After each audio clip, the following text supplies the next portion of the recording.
د طالبانو او پاکستان جګړه. د دفاع وزارت مهم چارواکی فرضي کرښې ته تللی.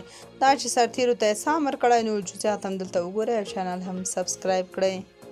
د ملي دفاع وزارت وایي چې د دوی د وسلوال پوځ لوی درسیز لومړي مرستیال مهدي خان د ډیورنډ کرښې په اوږدو کې له امنیتي پوستو لیدنه کړې. دغه وزارت په ایکس پاڼه لیکلي چې نوموړي د ننګرهار ولایت مومندرې ولسوالۍ اړوند د ډیورنډ کرښې په اوږدو کې له جوړېدونکو پوستو لیدنه کړې ده. د دغه وزارت په وینا نوموړي له جوړېدونکو پوستو څخه د لیدنې پر مهال د پوستو جوړولو د قراردادي شرکت مسؤلینو، انجنیرانو او کارکوونکو ته په اړوندو برخو کې لازمې لارښوونې وکړې. په دغه لیکنه کې راغلي چې مهدي خان د دغه سفر په ترڅ کې هلته له میشتو مسؤلینو او خپلو ځواکونو سره هم له نږدې لیدلي کتلي او دارنګه یې ورسره د هر اړخیزو همکاریو ژمنه هم کړې ده.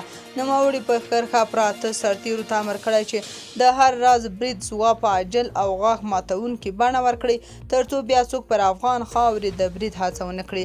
دغه سفر په داسې حال کې کیږي چې د یوې اونۍ راهیسې د ننګرهار د ګوشتې او د خاص کونړ ولسوالیو کې د پاکستان او طالبانو د پولساتو ترمنځ د یوې پوستې د جوړېدو پر سر نښتې روانې دي.